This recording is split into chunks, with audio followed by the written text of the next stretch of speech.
ఎన్టీఆర్ భరోసా pension లబ్ధిదారులందరికీ ఊహించని శుభవార్త అయితే మన యొక్క ఆంధ్రప్రదేశ్ రాష్ట్ర ప్రభుత్వం ఇప్పుడిప్పుడే ప్రకటించిందండి.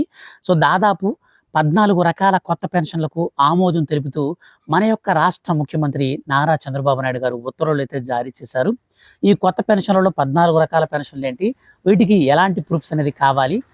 ఈ వీడియోలో నేను మీకు క్లారిటీగా ఎక్స్‌ప్లెయిన్ చేస్తాను. అలాగే దీనితో పాటు 50 సంవత్సరాల వయసు కలిగినటువంటి వారందరికీ కూడా కొత్త పెన్షన్లను మంజూరు చేసేందుకు రాష్ట్ర ప్రభుత్వం మార్గదర్శకాలనైతే విడుదల చేసింది. ఈ యొక్క మార్గదర్శకాలు కూడా ఏమేంటి? ఈ యొక్క మార్గదర్శకాలని మనం ఎలా ఎలిజిబిలిటీలోకి వస్తామో రామో క్లారిటీగా అయితే ఎక్స్‌ప్లెయిన్ చేస్తాను. 50 సంవత్సరాల వారికి మనకు ఎప్పటి నుంచి పెన్షన్లు అప్లై చేసుకోవడానికి రాష్ట్ర ప్రభుత్వం ఆమోదం తెలిపిందో కూడా క్లారిటీగా ఎక్స్‌ప్లెయిన్ చేస్తాను కాబట్టి వీడియోని స్కిప్ చేయకుండా పూర్తిగా చూడండి. ఎందుకు అనంటే ఈ వీడియోలో కొన్ని ఇంపార్టెంట్ పాయింట్స్ అయితే చెప్తాను. డాక్యుమెంట్స్ అండ్ మనకు కొన్ని పనులైతే మనం చేయాల్సి ఉంటుంది. అవన్నీ కూడా నేను మీకు మధ్యలో చెప్తూ ఉంటాను. అవి మీరు స్కిప్ చేసుకుంటూ వెళ్ళారంటే మిస్ అయిపోతారు. మీకు పెన్షన్ అనేది అప్లై చేసినా కానీ రాకుండా ఆగిపోయే ప్రమాదం ఉండొచ్చు. కాబట్టి వీడియోని పూర్తిగా చూడండి. వీడియో నచ్చితే లైక్ చేసి మీ యొక్క ఫ్రెండ్స్ అండ్ ఫ్యామిలీస్ అందరికి కూడా వీడియోని షేర్ చేయండి. గవర్నమెంట్ నుంచి ఏ చిన్న అప్డేట్ అయినా సరే పెన్షన్దారులకు సంబంధించి ముఖ్యంగా అప్డేట్ వస్తే మిస్ కాకుండా తెలుసుకోవాలనుకుంటే మీరు మన ఛానల్ని సబ్స్క్రైబ్ చేసుకొని పక్కనే వచ్చే బెల్ సింబల్ని ఆల్ పైన ట్యాప్ చేయండి. ఇక మనం లేట్ చేయకుండా టాపిక్ని అయితే స్టార్ట్ చేద్దాం.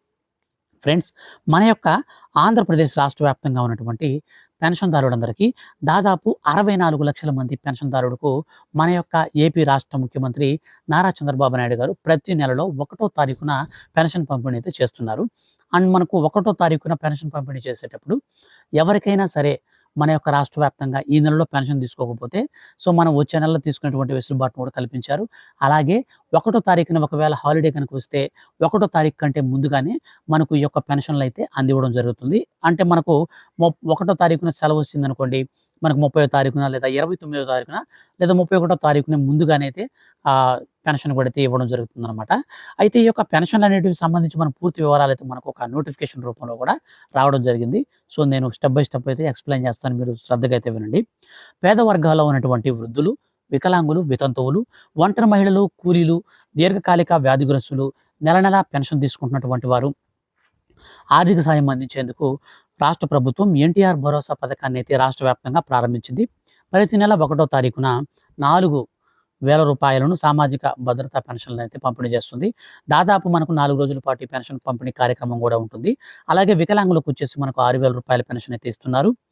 అలాగే ఎవరైనా వ్యాధిగ్రస్తులు కనుకుంటే మన యొక్క రాష్ట్ర ప్రభుత్వం ఆ వ్యాధిగ్రస్తులకి 10,000 రూపాయల నుంచి 15,000 రూపాయల వరకు అయితే ఇస్తుందన్నమాట. వాళ్ళ యొక్క సీరియస్ కండిషన్ బట్టి ఉంటుంది. రాష్ట్ర వ్యాప్తంగా ఇప్పుడు దాదాపు 14 రకాల పెన్షన్లకు సంబంధించి ఊహించని శుభవార్త అయితే రావడం జరిగింది. ఈ 14 రకాల పెన్షన్లలో మనకు సామాజిక భద్రతా పెన్షన్ల కింద వృద్ధాప్య పెన్షను, వితంతువు పెన్షను, ఒంటరి మహిళా పెన్షను, కల్లుగీత కార్మికులు పెన్షను, అలాగే నేత కార్మికుల పెన్షను, మత్స్యకారులకు సంబంధించినటువంటి పెన్షను, ఏఆర్టీ పెన్షను, అలాగే చర్మకారులకు సంబంధించినటువంటి పెన్షను, డప్పు కళాకారులకు సంబంధించినటువంటి పెన్షను, ట్రాన్స్జెండర్లకు సంబంధించినటువంటి పెన్షను, అలాగే మనకు ఈ యొక్క పెన్షన్లు ఇప్పుడు నేను ఏవైతే చెప్పానో ఇవన్నీ సామాజిక భద్రతా పెన్షన్ల కిందకైతే ఇవ్వడం జరుగుతుంది. అందులోనే మనకు వికలాంగులకు వచ్చేసి మనకు 6,000 రూపాయలు ఉంటుంది. ఇంతకుముందు చెప్పాను కదా, అవన్నీ కూడా 4,000 రూపాయల పెన్షన్లు అనమాట. ఇప్పుడు వచ్చేసి మనకు 6,000 రూపాయల పెన్షన్ అయితే ఉంటుంది వికలాంగులకి. అలాగే శాశ్వతంగా మంచానికే కాలు చేయిపోయి మంచానికే పరిమితం అయిపోయిన వారు ఎవరైనా కనుకుంటే వాళ్ళకి 15,000 రూపాయలు అయితే డబ్బులు వస్తాయి. అలాగే మనకు సీకేడియు పెన్షన్లు కూడా అయితే ఉన్నాయన్నమాట. అది వచ్చేసి మనకు డయాలసిస్ రోగులు, క్యాన్సర్ రోగులు ఉంటారు. వాళ్ళకి సంబంధించి డైరెక్ట్గా మన యొక్క రాష్ట్ర ప్రభుత్వం 10,000 రూపాయలు అయితే పెన్షన్ అయితే అందిస్తుంది. ఇక సైనిక సంక్షేమ పెన్షన్లు కూడా అయితే ఇవ్వడం జరుగుతుంది మన యొక్క రాష్ట్ర ప్రభుత్వం. నెలకు వచ్చేసి 5,000 రూపాయల వరకు అయితే ఉంటుందన్నమాట. అమరావతిలో భూమి లేనటువంటి పేదలందరికీ కూడా 5,000 రూపాయల పెన్షన్ అయితే ఇస్తారు.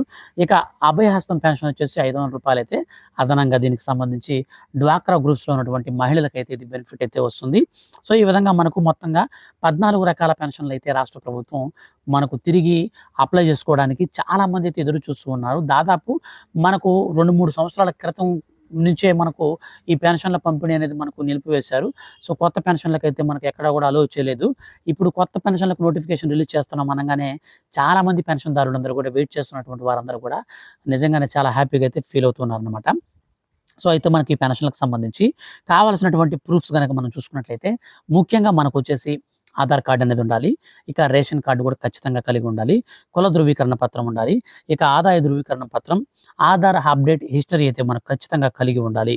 ఈ యొక్క పెన్షన్స్‌తో పాటు మనం ఏ పెన్షన్‌కి అప్లై చేసుకుంటున్నామో దానికి సంబంధించినటువంటి స్పెసిఫిక్ ఒక ప్రూఫ్ అయితే ఉండాలి.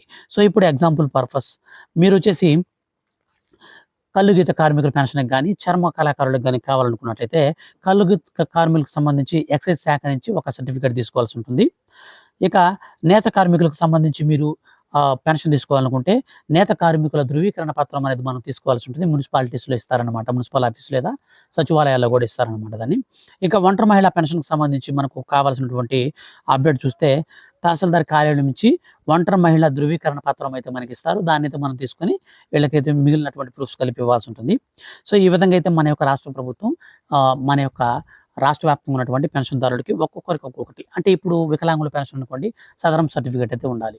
ఇలాగ మనకు కొన్ని ప్రూఫ్స్ అయితే ఉన్నాయన్నమాట. వీటి ప్రకారంగా అయితే మనం తీసుకోవాల్సి ఉంటుంది. ఇక ఇంపార్టెంట్ థింగ్ వచ్చేసి మనకొచ్చేసి మత్స్యకారులకి పెన్షన్ వచ్చేసి 50 సంవత్సరాలు అంతకంటే ఎక్కువ వయసు కలిగినటువంటి మత్స్యకారుల కుటుంబాలన్నిటికీ ఈ మత్స్యకారుల భరోసా కింద ఎన్టీఆర్ పెన్షన్‌లు అయితే మనకు అందిస్తున్నారనమాట. అందులో వచ్చేసి మనకు 50 సంవత్సరాల వయసు కలిగినటువంటి వారి నుంచి ఈ కొత్త పెన్షన్‌లు అయితే వాళ్ళకి ఆల్రెడీ మంజూరు చేశారు. ఇప్పుడు మత్స్యకారులు మీ యొక్క ఫ్రెండ్స్ అండ్ ఫ్యామిలీస్‌లో ఎవరైనా ఉంటే వాళ్ళనైతే వెళ్లి అప్లై చేసుకోమని చెప్పండి. కేవలం 50 ఇయర్స్ ఉంటే చాలు వాళ్ళకి పెన్షన్ వస్తుంది. వాళ్ళకి సంబంధించి మత్స్యశాఖ నుంచి ధృవీకరణ పత్రం అయితే ఉండాల్సి ఉంటుంది. ఆధారు, రేషన్ కార్డు, కులం మరియు ఆదాయ ధృవీకరణ పత్రం, ఆధార్ అప్డేట్ హిస్టరీ ఇవి కామన్‌గా ప్రతి ఒక్క పెన్షన్‌కి అయితే మనం ఇవ్వాల్సిందే. వాటితో పాటు మనం ఏ రకం పెన్షన్ చేసుకున్నామో ఆ పెన్షన్‌కి సంబంధించి అయితే ఇవ్వాల్సి ఉంటుంది. సో, అలాగే మనకు అభయస్థం పెన్షన్ వచ్చేసి రూ. 500 అయితే యాడ్ అవుతుందని చెప్పాను కదా! 60 సంవత్సరాలు అంతకంటే ఎక్కువ వయసు ఉన్నటువంటి మహిళలు డ్వాక్రా సంఘాల గ్రూపుల్లో ఉన్నటువంటి సభ్యులు గనకైతే రోజుకు రూ. 1 లేదా సంవత్సరానికి రూ. 360 చొప్పున సహకారం అయితే అందిస్తారు. సో, ఈ యొక్క పెన్షన్ కోసం వెలుగు ఆఫీస్ ద్వారా మనం దరఖాస్తు చేసుకుంటే ఇది మనకు ఎలిజిబిలిటీలోకి గనక వచ్చినామంటే ఆటోమేటిక్‌గా మన యొక్క రాష్ట్ర ప్రభుత్వం నేరుగా ఈ యొక్క పెన్షన్‌లు అయితే ఇవ్వడం అయితే జరుగుతుందనమాట. అయితే ఈ పెన్షన్‌కి సంబంధించి కావాల్సినటువంటి మనకు ప్రూఫ్స్ అనేది మనం చూసుకున్నాం కదా! ఇప్పుడు వెరీ వెరీ ఇంపార్టెంట్ పాయింట్ ఏంటంటే అర్హతలను అయితే మన యొక్క రాష్ట్ర ప్రభుత్వం విడుదల చేసింది. ఈ యొక్క అర్హతల్లో మీరు ఏదైనా గాని మిస్ అయితే మాత్రం ఖచ్చితంగా మీకు ఈ యొక్క పథకానికి సంబంధించి పెన్షన్‌లు కూడా ఆగిపోయే అవకాశం ఉంటుంది కాబట్టి శ్రద్ధగా అయితే వినండి. సో, కుటుంబంలో పెన్షనర్ గాని, ప్రభుత్వ ఉద్యోగి గాని ఖచ్చితంగా ఉండకూడదు. కుటుంబంలో ఆదాయపు పన్ను చెల్లించేవారు ఉండకూడదు. ఒకే కుటుంబంలో ఒకే వ్యక్తిపై పెన్షన్‌కు అర్హులు గనుక ఉన్నట్లయితే 80% వైకల్యం ఉన్నటువంటి దివ్యాంగులు లేదా డయాలసిస్ పేషెంట్లు మానసికంగా తీవ్రంగా బాధపడుతూ ఉంటే వారికి కూడా పెన్షన్ వస్తుంది. కుటుంబంలో ఒకరికి మాత్రమే పెన్షన్ వస్తుంది. అండ్ ఇంకొక పెన్షన్ కావాలంటే ఇప్పుడు నేను చెప్పాను కదా! ఎవరైనా సరే డయాలసిస్ పేషెంట్లు కావచ్చు. సో, ఇట్లాగా ఎవరైనా ఉంటే మాత్రం వస్తుంది. కుటుంబ ఆదాయం వచ్చేసి గ్రామీణ ప్రాంతాలలో అయితే రూ. 1,20,000 సంవత్సరానికి వార్షిక ఆదాయం ఉంటుంది. ఇక పట్టణ ప్రాంతాల్లో చూసుకున్నట్లయితే మనకు రూ. 1,40,000 వరకు అయితే ఉంటుందన్నమాట. ఇక కుటుంబానికి ఏదైనా ల్యాండ్ కనుక్కున్నట్లయితే ఆ ల్యాండ్ వచ్చేసి మొత్తంగా 10 ఎకరాల కంటే తక్కువ అయితే ఉండాలి. 10 ఎకరాల కంటే ఎక్కువ ఉండకూడదు. ఇక 4 చక్రాల వాహనాల విషయంలో మనకు తెలిసిన విషయమే. ఇక ప్రతి నెల కరెంట్ బిల్ విషయంలో కూడా 300 యూనిట్ల కంటే మించకుండా ఉండాలి. సో, ఈ యొక్క ప్రూఫ్స్ ఇప్పుడు నేను ఏవైతే చెప్పానో ఆ డాక్యుమెంట్స్ అనేది మీరు రెడీ చేసుకొని ఇప్పుడు నేను చెప్పినటువంటి అర్హతల్లో మీరు ఉన్నారా లేదా చెక్ చేసుకొని మీరు గనక సచివాలయంకి వెళ్లి అప్లై చేసుకుంటే డైరెక్ట్‌గా మీకు పెన్షన్ అయితే మంజూరు చేస్తారు.